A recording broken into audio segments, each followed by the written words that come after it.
وَإِذْ قُلْنَا لِلْمَلَائِكَةِ اسْجُدُوا لِآدَمَ فَسَجَدُوا إِلَّا إِبْلِيسَ أَبَى وَاسْتَكْبَرَ وَكَانَ مِنَ الْكَافِرِينَ وَقُلْنَا يَا آدَمُ اسْكُنْ أَنْتَ وَزَوْجُكَ الْجَنَّةَ وَكُلَا مِنْهَا رَغَدًا حَيْثُ شِئْتُمَا وَلَا تَقْرَبَا هَذِهِ الشَّجَرَةَ فَتَكُونَا مِنَ الظَّالِمِينَ فَأَزَلَّهُمَا الشَّيْطَانُ عَنْهَا فَأَخْرَجَهُمَا مِمَّا كَانَا فِيهِ وَقُلْنَا اهْبِطُوا بَعْضُكُمْ لِبَعْضٍ عَدُوٌّ وَلَكُمْ فِي الْأَرْضِ مُسْتَقَرٌّ وَمَتَاعٌ إِلَى حِينٍ فَتَلَقَّى آدَمُ مِنْ رَبِّهِ كَلِمَاتٍ فَتَابَ عَلَيْهِ إِنَّهُ هُوَ التَّوَّابُ الرَّحِيمُ قُلْنَا اهْبِطُوا مِنْهَا جَمِيعًا فَإِمَّا يَأْتِيَنَّكُمْ مِنِّي هُدًى فَمَنْ تَبِعَ هُدَايَ فَلَا خَوْفٌ عَلَيْهِمْ وَلَا هُمْ يَحْزَنُونَ وَالَّذِينَ كَفَرُوا وَكَذَّبُوا بِآيَاتِنَا أُولَئِكَ أَصْحَابُ النَّارِ هُمْ فِيهَا خَالِدُونَ۔ اور اس وقت کا تذکرہ سنو جب ہم نے فرشتوں سے کہا تھا کہ آدم کو سجدہ کرو، چنانچہ سب نے سجدہ کیا سوائے ابلیس کے کہ اس نے انکار کیا اور متکبرانہ رویہ اختیار کیا اور کافروں میں شامل ہو گیا۔ اور ہم نے کہا آدم تم اور تمہاری بیوی جنت میں رہو اور اس میں سے جہاں سے چاہو جی بھر کے کھاؤ، مگر اس درخت کے پاس بھی مت جانا ورنہ تم ظالموں میں شمار ہو گئے۔ پھر ہوا یہ کہ شیطان نے ان دونوں کو وہاں سے ڈگمگا دیا اور جس عیش میں وہ تھے اس سے انہیں نکال کر رہا، اور ہم نے آدم، ان کی بیوی اور ابلیس تینوں سے کہا اب تم سب یہاں سے اتر جاؤ، تم ایک دوسرے کے دشمن ہوگے اور تمہارے لیے ایک مدت تک زمین میں ٹھہرنا اور کسی قدر فائدہ اٹھانا طے کر دیا گیا ہے۔ پھر آدم نے اپنے پروردگار سے توبہ کے کچھ الفاظ سیکھ لیے جن کے ذریعے انہوں نے توبہ مانگی، چنانچہ اللہ نے ان کی توبہ قبول کر لی، بے شک وہ بہت معاف کرنے والا بڑا مہربان ہے۔ ہم نے کہا اب تم سب یہاں سے اتر جاؤ، پھر اگر میری طرف سے کوئی ہدایت تمہیں پہنچے تو جو لوگ میری ہدایت کی پیروی کریں گے ان کو نہ کوئی خوف ہوگا اور نہ وہ کسی غم میں مبتلا ہوں گے، اور جو لوگ کفر کا ارتکاب کریں گے اور ہماری آیتوں کو جھٹلائیں گے وہ دوزخ والے لوگ ہیں جہاں وہ ہمیشہ رہیں گے۔ ان آیات کریمہ میں اللہ تبارک و تعالیٰ نے حضرت آدم علیہ السلام کی پیدائش کے بعد کا ایک اہم واقعہ بیان فرمایا ہے، جس کا حاصل یہ ہے کہ جب آدم علیہ السلام کو پیدا کر دیا گیا تو اللہ تبارک و تعالیٰ نے تمام فرشتوں کو حکم دیا کہ وہ ان کے آگے سجدہ کریں۔ چنانچہ اس حکم کی تعمیل میں سب نے سجدہ کیا، البتہ ابلیس نے سجدہ کرنے سے انکار کیا اور تکبر کا راستہ اختیار کیا اور اس کا شمار کافروں میں ہو گیا۔ یہ واقعہ جو پہلی آیت کریمہ میں بیان کیا گیا ہے اس کے مختلف پہلو قابل ذکر ہیں اور ان کو سمجھنا ضروری ہے۔ یہاں اللہ تبارک و تعالی نے ملائکہ کو یہ حکم دیا کہ وہ آدم علیہ السلام کو سجدہ کریں، اور انہوں نے اس کی تعمیل میں سجدہ کیا بھی۔ اس سے یہ بات معلوم ہوتی ہے کہ اللہ تبارک و تعالی نے فرشتوں پر یہ بات ظاہر کرنی تھی کہ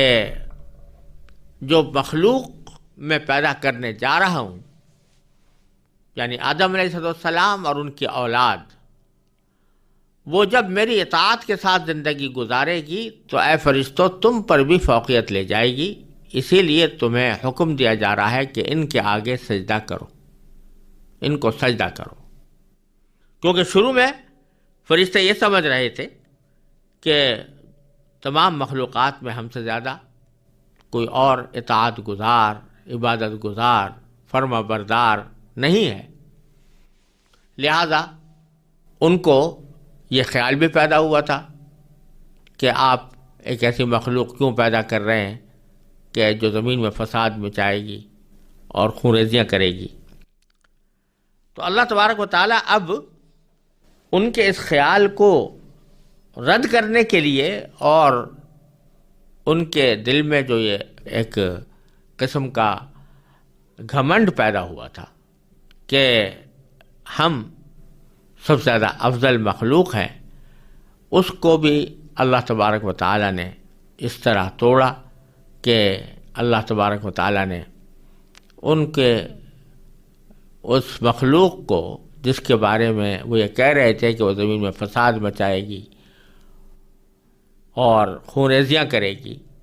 اسی مخلوق کو جب پیدا کر دیا تو اللہ تبارک و تعالیٰ نے ان سے کہا کہ اس کے آگے سجدہ کرو۔ اور بتلانا یہ مقصود تھا کہ فرشتوں، بے شک تم بڑے پاک باز ہو، پر بے شک تم سے کوئی گناہ سرزد نہیں ہوتا، لیکن اس کی وجہ یہ ہے کہ ہم نے تمہارے اندر گناہ کا داعیہ ہی پیدا نہیں کیا، گناہ کے تقاضے ہی پیدا نہیں کیے، تو اگر تم گناہ سے بچتے ہو تو تمہارا کوئی کمال نہیں۔ لیکن یہ مخلوق جو میں پیدا کرنے جا رہا ہوں، اس کے دل میں خواہشات بھی ہوں گی، اس کے دل میں جذبات بھی ہوں گے، اس کے دل میں گناہ کے تقاضے بھی پیدا ہوں گے۔ اس کے بعد جب یہ اپنے ان تقاضوں کو دبا کر ہماری رضا کی خاطر، ہماری خوشنودی کی خاطر یہ ان گناہوں سے بچے گی تو پھر ان کا مقام تم سے آگے بڑھ جائے گا۔ اس لیے یہ جتانے کے لیے اللہ تبارک و تعالیٰ نے ایک عملی مظاہرہ یہ فرمایا کہ تمام فرشتوں سے کہا کہ ان کو سجدہ کرو۔ اس میں ایک حکمت یہ بھی ہو سکتی ہے، واللہ سبحانہ وعالم، کہ انسانوں کے بہت سے کام اللہ تبارک و تعالیٰ نے فرشتوں کے ذمے لگائے ہوئے ہیں، ان کی حفاظت کے اوپر فرشتے مقرر ہیں، ان کے بہت سے کاموں کی انجام دہی کے لیے فرشتوں کی ضرورت ہوتی ہے۔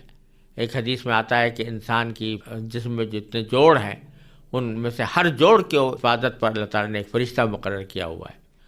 تو اس طرح ان کی انسانوں کی خدمت کے لیے اللہ تبارک و تعالیٰ نے بہت سے فرشتے پیدا فرمائے ہیں۔ تو یہ ایک عملی مظاہرہ بھی تھا کہ انسان جو ہے یہ در حقیقت اس کائنات کے پیدا کرنے میں اصل مقصود وہ ہے، اور ملائکہ بے شک معصوم ہیں، پاک باز ہیں، ان سے گناہ نہیں ہو سکتا، لیکن اس کے باوجود وہ انسانوں کے بہت سے کام وہ انجام دیتے ہیں۔ اس لحاظ سے بھی اللہ تبارک و تعالیٰ کو نے ایک عملی مظاہرہ کر کے دکھایا کہ فرشتے حضرت آدم علیہ السلام کو سجدہ کریں۔ چنانچہ قرآن کریم کہتا ہے کہ جتنے فرشتے تھے اللہ تعالیٰ کے حکم کے آگ سے سرتابی کا ان کے یہاں مجال ہی نہیں تھی، ان کے اندر طاقتیں نہیں تھی اللہ تعالیٰ کے حکم کی سرتابی کرنے کی، وہ تو پیدا ہی اللہ تعالیٰ کی اطاعت کے لیے کیے گئے تھے۔ لہٰذا جب اللہ تعالیٰ کا حکم ہوا کہ آدم کو سجدہ کرو تو وہ سب کے سب سجدے میں گر گئے، سب نے سجدہ کیا۔ یہاں یہ بات بھی سمجھ لینی چاہیے کہ یہ سجدہ جو کیا گیا یا جس کا مطالبہ فرشتوں سے کیا گیا، یہ سجدہ عبادت والا سجدہ نہیں تھا بلکہ تعظیم والا سجدہ تھا۔ سجدے کی دو قسمیں ہوتی ہیں، ایک وہ جو کسی کو معبود سمجھ کر کیا جائے، اپنا خالق، مالک،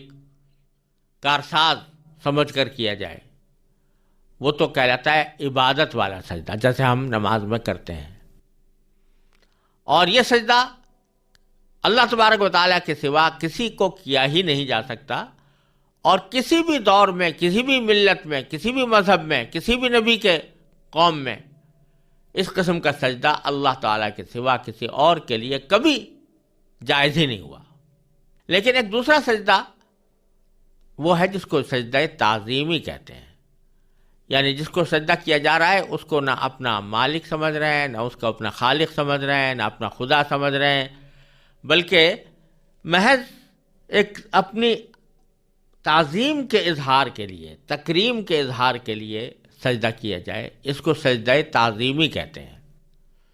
یہ سجدہ تعظیمی بعض انبیاء کرام علیہ السلام کی شریعتوں میں جائز تھا۔ حضرت آدم علیہ السلام کے لیے بھی اسی واسطے جو سجدہ کرایا گیا ملائکہ سے یا فرشتوں سے، وہ سجدہ تعظیمی تھا، سجدہ عبادت والا نہیں تھا، جو ان کی شریعت میں جائز تھا۔ بعد میں بھی بعض انبیاء کرام کی شریعتوں میں سجدہ تعظیمی کی اجازت دی گئی تھی، جیسا کہ حضرت یوسف علیہ السلام کے واقعے میں آتا ہے کہ حضرت یوسف علیہ السلام کے آگے سجدہ کیا والدین نے بھی اور ان کے 11 بھائیوں نے بھی۔ تو وہ سجدہ تعظیمی تھا، سجدہ عبادت نہیں تھا، یہ ان کی شریعتوں میں جائز تھا۔ لیکن جب امت محمدی علیہ صاحب علیہ السلام کا وقت آیا تو اللہ تبارک و تعالیٰ نے اس امت کو خاتم الامم قرار دیا، اس پر دین کی تکمیل ہوئی، لہذا شرک کے ہر شائبے سے اس امت کو بچایا گیا، اور اس امت میں چونکہ دین کی تکمیل ہو رہی تھی، الیوم اکملت لکم دینکم واتممت علیکم نعمتی ورضیت لکم الاسلام دینا، تو اس لیے اس امت کے اندر یہ تعظیم والا سجدہ بھی اللہ تبارک و تعالیٰ کے سوا کسی اور کے لیے جائز قرار نہیں دیا گیا، اس کو حرام کر دیا گیا۔ اور یہ بات متواتر، تقریباً معنن متواتر احادیث سے ثابت ہے کہ ایسا سجدہ اب کسی بھی مخلوق کو کیا نہیں جا سکتا، چاہے وہ سجدہ تعظیمی ہی کیوں نہ ہو۔ چنانچہ ایک حدیث میں رسول کریم سرور دو عالم صلی اللہ علیہ وسلم کا یہ ارشاد منقول ہے کہ آپ نے فرمایا کہ اگر اللہ کے سوا کسی کو سجدہ کرنا جائز ہوتا تو میں بیوی کو حکم دیتا کہ وہ شوہر کو سجدہ کرے۔ جس کا مطلب یہ ہوا کہ اللہ کے سوا کسی اور کو سجدہ کرنا کسی بھی قسم کا، چاہے وہ تعظیم ہی کی نیت سے کیوں نہ ہو، عبادت کی نیت سے نہ ہو، تب بھی وہ کسی اور کے لیے سجدہ کرنا حرام قرار دے دیا گیا ہے اس امت محمدی علیہ صاحب السلام میں۔ اور اب کسی کے لیے جائز نہیں ہے کہ وہ محض تعظیم کے نقطہ نظر سے بھی کسی کو سجدہ کرے۔ لہذا ہمارے عرف میں یا ہمارے معاشرے میں بہت سے لوگ جو جا کر اولیاء اللہ کو یا ان کی قبروں کو سجدے کرتے ہیں، اس کا کوئی جواز نہیں، اور یہ اب امت محمد علیہ صاحب والسلام کے اندر اس قسم کا سجدہ اللہ تبارک و تعالیٰ کے سوا کسی اور کے لیے جائز نہیں، چاہے اس کا مقصود تعظیم ہو، چاہے اس کا مقصد عبادت ہو۔ عبادت مقصود ہو تو شرک ہے اور آدمی اس سے کافر ہو جاتا ہے، اور اگر عبادت مقصود نہ ہو، تعظیم مقصود ہو، تب بھی بالکل حرام ہے اور بہت سخت حرام ہے۔ اور حرام کی بھی بعض صورتیں ایسی ہوتی ہیں جو شرک سے مشابہ ہوتی ہیں تو ان کی حرمت بھی بہت عظیم ہوتی ہے۔ ایسے ہی زبردست حرام عمل ہے اللہ تعالیٰ کے سوا کسی اور کو سجدہ کرنے کا، لیکن چونکہ ابتدا میں یہ تعظیم والا سجدہ جائز قرار دیا گیا تھا تو اس لیے آدم علیہ السلام کے لیے تمام ملائکوں کو حکم ہوا کہ وہ ان کے آگے سجدہ کریں، اور انہوں نے ان کا تعالیٰ کے حکم کی تعمیل میں ان کے آگے سجدہ کیا۔ فرشتوں نے تو اس حکم کی تعمیل میں حضرت آدم علیہ السلام کو سجدہ کر لیا، لیکن قرآن کریم فرماتا ہے کہ الا ابلیس، یعنی ابلیس ان سے مستثنیٰ رہا، یعنی وہ اس سے سجدہ نہیں کیا۔ ترجمہ یہ ہے فسجدوا الا ابلیس، یعنی سب نے سجدہ کیا سوائے ابلیس کے۔ اور آگے قرآن کریم میں فرمایا کہ ابا واستکبر، کہ اس نے انکار کیا اور متکبرانہ رویہ اختیار کیا، وکان من الکافرین، اور کافروں میں شامل ہو گیا۔ یعنی خلاصہ اس کا یہ ہوا کہ فرشتوں نے تو سجدہ کر لیا، ابلیس نے سجدہ کرنے سے نہ صرف انکار کیا بلکہ متکبرانہ روش اختیار کی۔ یہاں کئی سوال پیدا ہوتے ہیں۔ ایک سوال تو یہ پیدا ہوتا ہے کہ حکم تو سجدے کا ملائکہ کو دیا گیا تھا، یعنی فرشتوں کو دیا گیا تھا، اور ابلیس کوئی فرشتہ نہیں تھا، بلکہ جیسا کہ قرآن کریم نے سورہ کہف میں بیان فرمایا کان من الجن، کہ وہ جنات میں سے تھا۔ تو جب فرشتوں کو سجدہ کرنے کا حکم ہوا تو جنات تو بظاہر اس میں داخل نہ ہونے چاہیے تھے۔ اگر کوئی فرشتہ انکار کرتا تو بے شک نافرمانی ہوتی، لیکن یہ فرشتے نے نہیں بلکہ ابلیس نے کیا، جو فرشتوں میں داخل نہیں تھا بلکہ جنات میں سے تھا۔ تو اس کا جواب یہ ہے کہ اس وقت تک جتنی مخلوقات، جاندار مخلوقات کائنات میں موجود تھیں، وہ سب کے سب در حقیقت اس سجدے کے حکم میں شامل تھیں، اور سجدے کا حکم ان سب کو ہوا تھا۔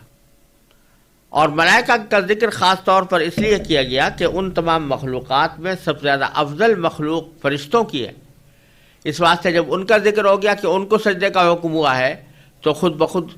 سننے والوں کو سمجھ لینا چاہیے کہ جب اتنی افضل مخلوق کو سجدہ کرایا جا رہا ہے آدم علیہ السلام کے آگے، تو جو دوسری جاندار مخلوقات ہیں وہ بطریق اولا اس حکم میں شامل ہوں گی۔ اس لحاظ سے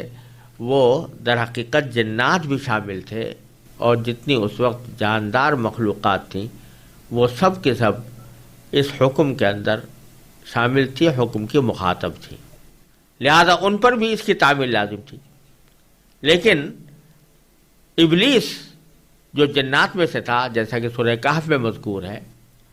اس نے انکار کیا۔ یہاں تو اللہ تعالیٰ نے دو ہی لفظ استعمال فرمایا کہ ابا واستکبرا۔ ابا کے معنی ہے انکار کیا، اور استکبرا کے معنی ہے تکبر کی روش اختیار کی، متکبرانہ رویہ اختیار کیا۔ لیکن دوسری جگہ قرآن کریم نے اس کی تفصیل بیان فرمائی ہے، جیسے سورہ اعراف میں ہے کہ اس نے انکار کرنے کی وجہ بھی بیان کی، اور کہ اللہ تعالیٰ سے کہنے لگا کہ مجھے تو نے آگ سے پیدا کیا ہے اور آدم کو مٹی سے، اور چونکہ آگ افضل ہوتی ہے مٹی سے، اس لیے میں اس سے افضل ہوں، تو میں اسے سجدہ کیوں کروں؟ یہ جواب دیا اس نے، انکار کرنے کی یہ وجہ بیان کی۔ اور واستکبرا، اور اسی کو قرآن کریم نے فرمایا کہ یہ اس نے تکبر کی روش اختیار کی کہ اپنے آپ کو آدم علیہ السلام سے افضل سمجھا، اور اس کے نتیجے میں وہ کافروں میں شامل ہو گیا۔ دوسرا سوال یہاں پر یہ پیدا ہوتا ہے کہ ابلیس کے اس انکار کرنے کی جو عقلی دلیل بیان کی اس نے، بظاہر تو وہ درستی لگتی ہے، اس لیے کہ آگ سے پیدا ہونے والی مخلوق بظاہر قوت میں، اپنی قوت کے اعتبار سے زیادہ افضل ہونی چاہیے اس مخلوق سے جو کہ مٹی سے پیدا کی گئی ہے، تو عقلی دلیل تو اس کی بظاہر درست نظر آتی ہے۔ تو پھر اس کی بنا پر اس کو کیوں مردود اور مطرود کیا گیا؟ تو اس کا جواب خود سمجھ میں آ سکتا ہے کہ در حقیقت اس سارے واقعے میں بتلانا ہی مقصود یہ ہے کہ یہ عقل جو ہے یہ بھی انسان کی غیر محدود رہنمائی نہیں کرتی۔ بے شک یہ علم کا ایک ذریعہ ہے، اور اس کے ذریعے بہت سی چیزیں انسان معلوم کرتا ہے، لیکن اس کی رہنمائی غیر محدود نہیں ہے۔ یہ کسی جگہ جا کر ٹھوکر کھا جاتی ہے، یہ سوالات کا صحیح جواب نہیں دیتی، بلکہ بعض اوقات مغالطہ انگیز جواب دے دیتی ہے، گمراہ کرنے والا جواب دے دیتی ہے۔ لہذا جہاں عقل کا تقابل اللہ تعالیٰ کے حکم کے ساتھ ہو،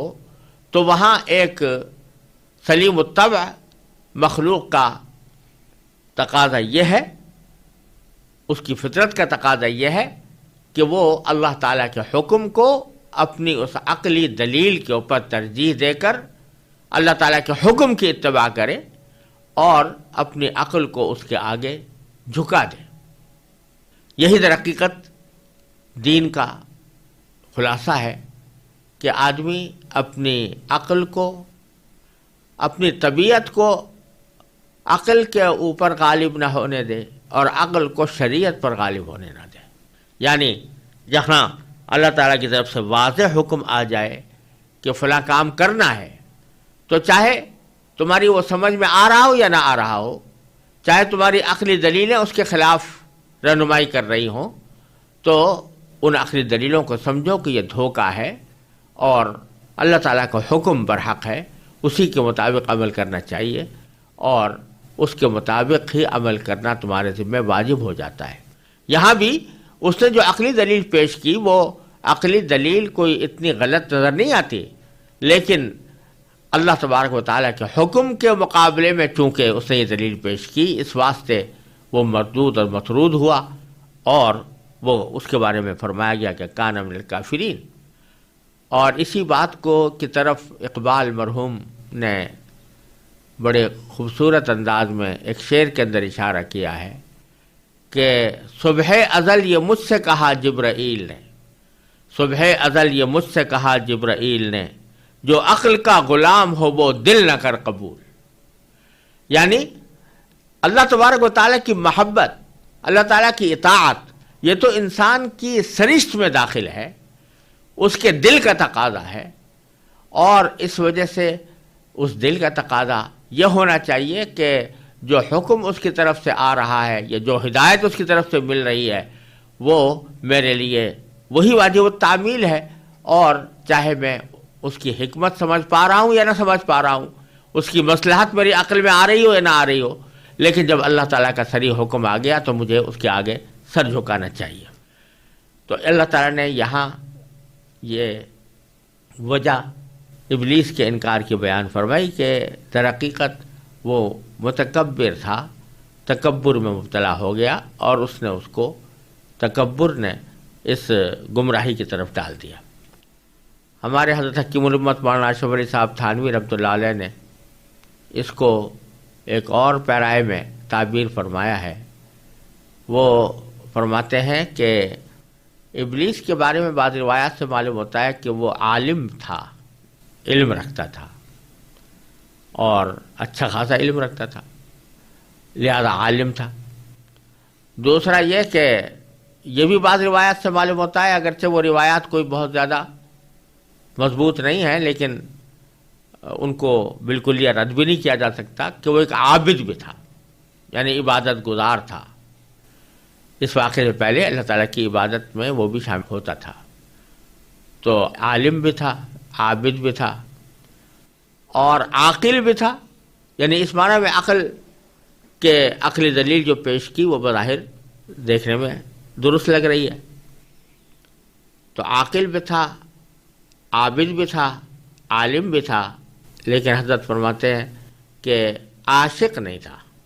یعنی اس میں کمی جو تھی وہ در حقیقت اس کے عشق کی تھی، کہ اگر اللہ تبارک و تعالیٰ کے ساتھ محبت ہوتی، اللہ تعالیٰ کے ساتھ محبت میں وہ سرشار ہوتا، تو یہ سب دلیلیں جو عقلی دلیلیں ہیں ان سب کو روند کر ایک ہی دلیل اس کے لیے کافی ہوتی کہ میرے محبوب کا حکم ہے، لہذا مجھے ہر حالت میں اس کی تعمیل کرنی چاہیے، چاہے وہ حکم میری سمجھ میں آ رہا ہو یا نہ آ رہا ہو۔ تو یہاں سے یہ ایک بہت بڑی ہدایت اس واقعے سے ہمیں یہ دی گئی ہے کہ جب اللہ تبارک و تعالیٰ کی طرف سے، اللہ کے رسول صلی اللہ علیہ وسلم کی طرف سے کوئی صریح حکم آ جائے تو اس کے بعد پھر انسان کو اس کے بارے میں عقلی گھوڑے دوڑانا یا اس کی حکمت اور مصلحتوں کو تلاش کر کے اس حکم کی تعمیل کو حکمت اور مصلحت پر موقوف رکھنا، یہ ایک فرما بردار بندے کا رویہ نہیں ہے، یہ ابلیس والا رویہ ہے۔ چنانچہ فرمایا مؤمن ولا مؤمنۃ اذا قضى اللہ ورسولہ امرا ان یکون لهم الخیارۃ من امرہم۔ سورہ احزاب میں فرمایا اللہ تعالیٰ نے کہ جب کسی مومن یا مومنہ کے سامنے اللہ تبارک و تعالیٰ کا کوئی فیصلہ آ جائے تو پھر ان کو اپنے معاملے میں کوئی اختیار باقی نہیں رہتا۔ یہی سبق اس واقعے سے لینا چاہیے، اور اللہ تعالیٰ کے حکم کے معارضے میں، مقابلے میں اپنی عقلی دلیل پیش کرنا اور صراحتاً انکار کرنا یہ کفر ہے۔ اسی سے بات معلوم ہو گئی وہ کان من الکافرین، کہ ویسے تو عام طور پر اگر کوئی شخص بھول چوک میں کوئی غلطی کر بیٹھے یا اللہ تعالیٰ کے کسی حکم کی نافرمانی کرے بھول چوک میں یا غفلت کی وجہ سے،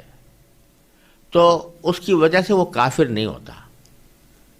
اگر فرض کرو کوئی شخص نماز نہیں پڑھتا تو نماز نہ پڑھنا بہت بڑا گناہ ہے، بہت بڑا گناہ ہے، اور بہت بڑا اس کے اوپر عذاب بھی ہونے کا اندیشہ ہے۔ لیکن محض اس بنا پر کہ اسے نماز نہیں پڑھی اس کو ہم کافر نہیں کہہ سکتے، اس پر کفر کا فتویٰ نہیں لگ سکتا، اس کو کافر قرار نہیں دیا سکتا۔ لیکن اگر کوئی شخص یہ کہے کہ میں نماز پڑھنے کو مانتا ہی نہیں اور نماز پڑھنے کی کوئی ضرورت نہیں،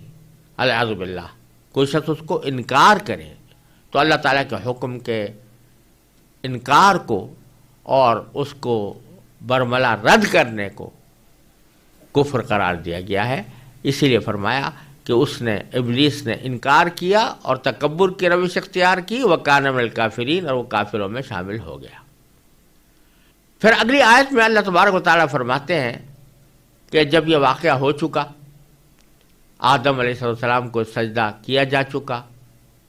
ابلیس نے انکار کر دیا، اور دوسری روایات میں آتا ہے کہ اس کے نتیجے میں اس کو مردود کر دیا گیا، جنت سے نکالنے کا حکم دے دیا گیا۔ تو اللہ تبارک و تعالیٰ فرماتے ہیں کہ اب ہم نے آدم سے کہا کہ وَقُلْنَا یا آدم اسکن انت وزوجک الجنہ، تم اور تمہاری بیوی دونوں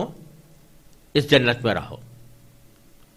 وَكُلَا مِنْهَا رَغَدًا حَيْثُ شِئْتُمَا، اور اس جنت میں سے تم کھاؤ، جی بھر کے کھاؤ، حَيْثُ شِئْتُمَا، جہاں سے بھی چاہو۔ البتہ ایک خاص درخت کی طرف اشارہ کر کے فرمایا وَلَا تَقْرَبَا هَٰذِهِ الشَّجَرَةَ، اور اس درخت کے قریب مت جانا،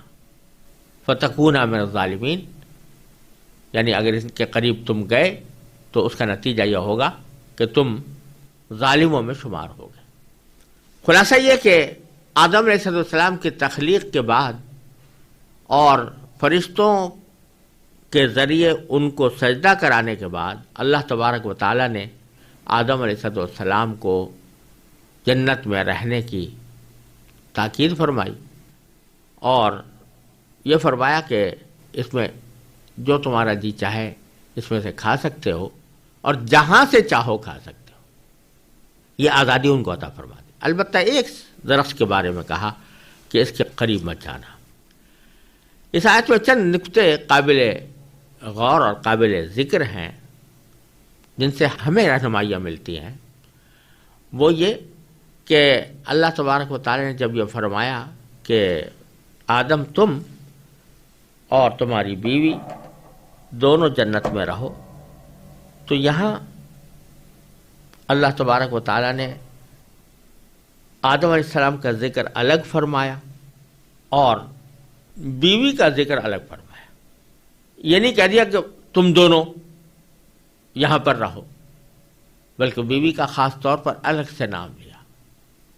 اس کی وجہ بعض مفسرین نے یہ بیان فرمائی ہے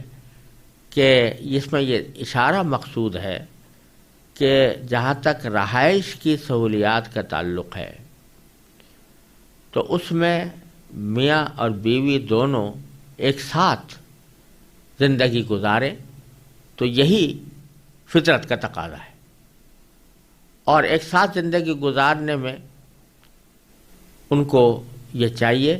کہ وہ اس طرح رہیں کہ دونوں کی سہولیات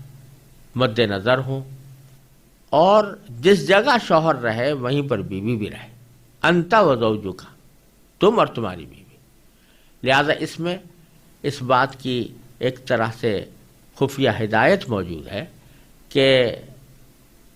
میاں بیوی کو حتی الامکان کوشش کرنا چاہیے کہ وہ ایک ساتھ سکونت اختیار کریں، ایک ساتھ رہیں، اور اس میں شوہر گویا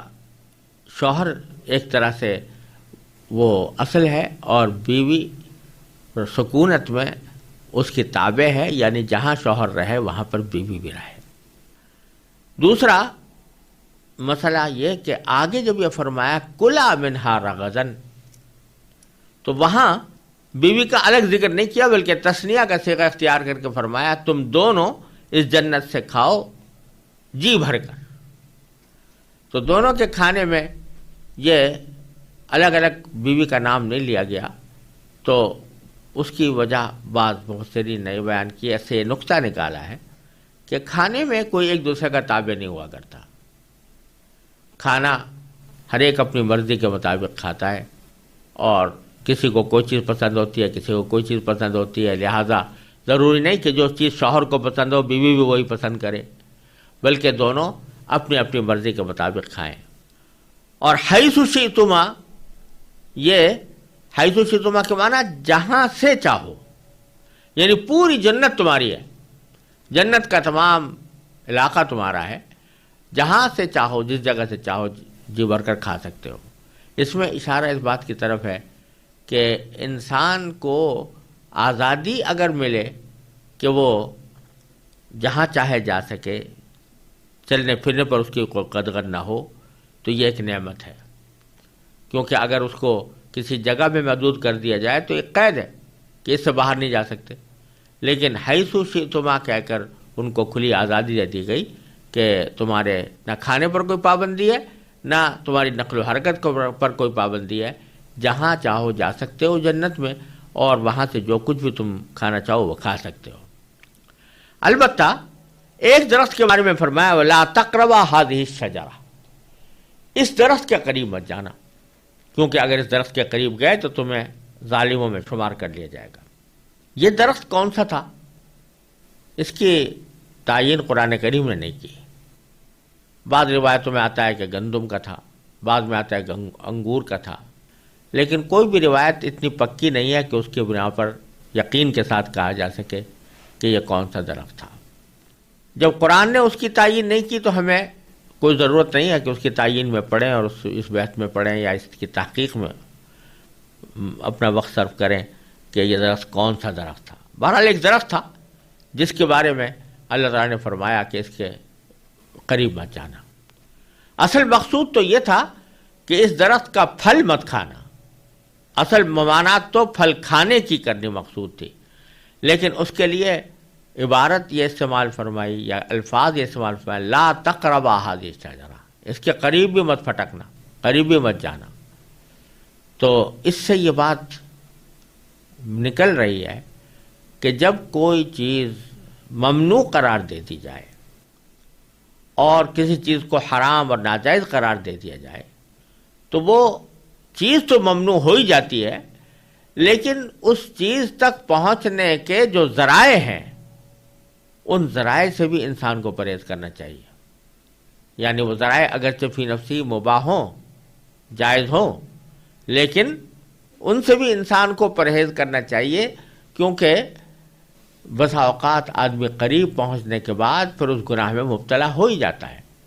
اب یہاں دیکھیے کہ اصل بات تو بتلانی یہ تھی کہ اس درخت کا کوئی پھل مت کھانا، لیکن قریب جانا، اگر محض ویسے ہی قریب پہنچ جائیں اور اس کو ہاتھ بھی نہ لگائیں اور کھائیں بھی نہیں تو بظاہر تو یہ مباح بات تھی، کوئی ناجائز بات نہیں تھی، لیکن اللہ تعالیٰ نے فرمایا کہ قریب بھی مت جانا، یعنی اس لیے کہ قریب جانے کے بعد ہو سکتا ہے دل میں خواہش پیدا ہو جائے اور اس خواہش سے تم مغلوب ہو کر کھانے کے گناہ میں مبتلا ہو جاؤ، اس لیے قریب بھی مت جانا۔ یہی الفاظ اللہ تبارک و تعالیٰ نے اور بعض گناہوں کے لیے بھی استعمال فرمایا لا تقربوا الزنا انہ کان فاحشہ، زنا کے قریب بھی مت جانا۔ تو وہاں پر بھی مقصود یہ ہے کہ زنا تو حرام ہے ہی، لیکن زنا تک پہنچانے والے جو اعمال ہیں وہ بھی ناجائز ہیں اور ان سے بھی انسان کو پرہیز کرنا چاہیے۔ اسی طرح قرآن کریم نے ولا تقربوا الفواحش فرمایا ہے کہ بے حیائیوں کے قریب مت جاؤ، ما ظہر منہا وما بطن، چاہے وہ ظاہر کی ہوں چاہے باطن کی ہوں۔ تو مطلب یہ کہ اگرچہ بظاہر کچھ اعمال جو ان بے حیائیوں کے قریب جانے والے ہیں وہ بظاہر دیکھنے میں وہ بے ضرر معلوم ہوتے ہوں اور ان میں گناہ نظر نہ آتا ہو، لیکن اگر وہ وہاں تک پہنچا رہے ہیں اور اندیشہ ہے کہ اس کی وجہ سے گناہ میں مبتلا ہو جائیں تو ان سے بھی پرہیز کرنا چاہیے۔ چنانچہ اسی بات کو حضور نبی کریم سرور دو عالم صلی اللہ علیہ وسلم نے ایک حدیث میں بیان فرمایا ہے، اور یہ فرمایا ہے کہ الحلال بین والحرام بین، بہت سے حلال معاملات تو ایسے ہیں جو بالکل واضح ہیں، ہر انسان جانتا ہے کہ حلال ہے، اور حرام بھی چیزیں بھی واضح ہیں، بہت سے حرام چیزیں ہیں جو ان کو انسان جانتا ہے کہ حرام ہے، جیسے مثلا خنزیر کھانا، شراب پینا وغیرہ۔ وبینہما امور مشتبہات، ان دونوں کے درمیان کچھ امور ایسے ہیں کہ جو ملتے جلتے ہیں، یعنی ان کے بارے میں یہ فیصلہ کرنا دشوار ہوتا ہے کہ ان کو حرام میں داخل سمجھا جائے، حلال میں داخل سمجھا جائے۔ تو آپ نے فرمایا کہ جو شخص کے شبہات سے بھی پرہیز کرے گا وہ اپنے دین کو محفوظ کر لے گا، اور جو شخص ان شبہات میں مبتلا ہوگا تو اندیشہ ہے کہ کسی وقت کھلے حرام میں مبتلا ہو جائے۔ اور پھر اس کی آپ نے ایک مثال یہ دی کہ پہلے زمانے میں بعض قبائلی سردار ایسا کرتے تھے کہ اپنے جانوروں کے چرنے کے لیے کچھ خاص چراگاہیں مخصوص کر لیتے تھے، وہ ان کی ملکیت تو نہیں ہوتی تھی لیکن ان کو مخصوص کر لیا جاتا تھا کہ اس احاطے میں جتنے بھی چراگاہ ہے اس میں صرف اس سردار کے جانور چریں گے، اور سردار کے علاوہ کوئی اور جانور اس میں نہیں چرا سکے گا، اس کو حما کہتے تھے۔ تو رسول کریم صلی اللہ علیہ وسلم نے فرمایا کہ اگر کسی سردار نے کوئی حما بنا رکھی ہے اور اس میں دوسرے لوگوں کو جانور چرانے کی ممانعت کر رکھی ہے، تو جس طرح اس چراگاہ کے اندر جا کر جانور چرانا ناجائز ہے یا ممنوع ہے، تو اسی طرح اس کے ارد گرد چرانا، یعنی چراگاہ کے اندر تو داخل نہیں ہو رہا انسان لیکن اپنے جانوروں کو چراگاہ کے ارد گرد چرا رہا ہے، تو اس میں عین ممکن ہے کہ کوئی جانور کسی وقت حدود سے تجاوز کر کے اس چراگاہ کے اندر جا پڑے اور وہاں سے چرنا شروع کر دے تو وہ پکڑا جائے گا۔ اسی طرح اللہ فرمایا کہ الا ان حرم اللہ محارمہ، اللہ تعالیٰ کی جو حرام کی ہوئی چیزیں ہیں وہ بھی اللہ تعالیٰ کی چراگاہ ہیں، تو صرف اتنی بات نہیں ہے کہ وہ حرام چیزوں کا ارتکاب نہ کرو بلکہ ان کے قریب جانے والی جو چیزیں ہیں ان سے بھی پرہیز کرو، تاکہ کہیں ایسا نہ ہو کہ کسی وقت تم سری حرام میں مبتلا ہو جاؤ۔ تو یہاں جو تعبیر اختیار فرمائی لا تقربا هذه الشجرہ، کہ اس درخت کے قریب بھی مت جانا، یہ اس اصول کی طرف اشارہ ہے جس کو فقہاء کرام سد ذریعہ سے تعبیر کرتے ہیں کہ گناہ جس طرح ناجائز ہے اسی طرح گناہ تک پہنچانے والے ذرائع اور اسباب بھی ناجائز ہیں، تو تم اس کے قریب بھی مت جانا، اور اگر جاؤ گے تو تم ظلم کرنے والوں میں سے ہو جاؤ گے۔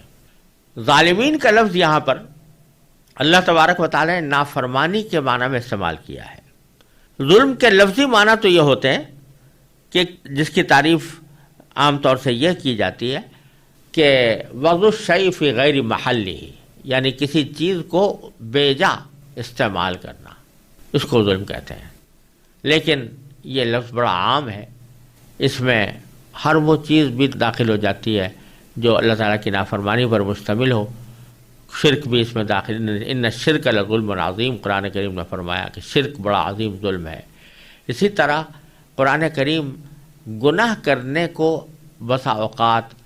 ظلم سے تعبیر کرتا ہے کہ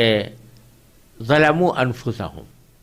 کہ جو لوگ گناہ کرتے ہیں وہ خود اپنی جانوں پر ظلم کرتے ہیں، کیونکہ اللہ تعالیٰ نے جن چیزوں سے روکا ہے یا جن چیزوں کو گناہ قرار دیا ہے وہ مضر چیزیں ہیں، دنیا میں بھی مضر اور آخرت میں بھی مضر۔ تو جب کوئی شخص محض اپنے نفس کے لذت کی خاطر وہ گناہ کا ارتکاب کرتا ہے تو اپنی جان پر ظلم کر رہا ہوتا ہے، کیونکہ اس کا نتیجہ دنیا میں بھی اس کی جان کے لیے خراب ہوگا اور آخرت میں بھی اس کی جان کے لیے خراب ہوگا، تو یہ اس کی اپنی جان پر ظلم ہے۔ ظلموا انفسہم اس کو قرار دیا ہے۔ چنانچہ دعا میں بھی، استغفار کی دعا میں بھی، رب انی ظلمت نفسی ظلما کثیرا وانہ لا یغفر الذنوب الا انت، جب بندہ اللہ تعالیٰ سے استغفار کرے تو یہ کہے کہ اللہ میں نے اپنی جان پر ظلم کر لیا ہے، اپنے رحمت سے مجھے معاف فرما دیجیے۔ اور جیسا کہ آگے آنے والا ہے کہ حضرت آدم علیہ السلام سے بھی جو غلطی ہوئی تھی اس کے استغفار پر بھی جو کلمات اللہ تعالیٰ نے سکھائے اس میں بھی یہ ہے کہ ربنا ظلمنا انفسنا، اے پروردگار ہم نے اپنی جانوں پر ظلم کر لیا ہے۔ تو ظلم کا لفظ کفر کے لیے، شرک کے لیے، نافرمانی کے لیے، ان سب چیزوں کے لیے آتا ہے۔ تو اللہ تعالیٰ نے متنبع فرما دیا کہ تم اور تمہاری بیوی اس میں جنت میں ضرور رہیں، جو چاہیں کھائیں، مگر اس خاص درخت کو نہ کھائیں، ورنہ اگر کھا لیا تو تمہارا شمار ظالموں میں ہوگا۔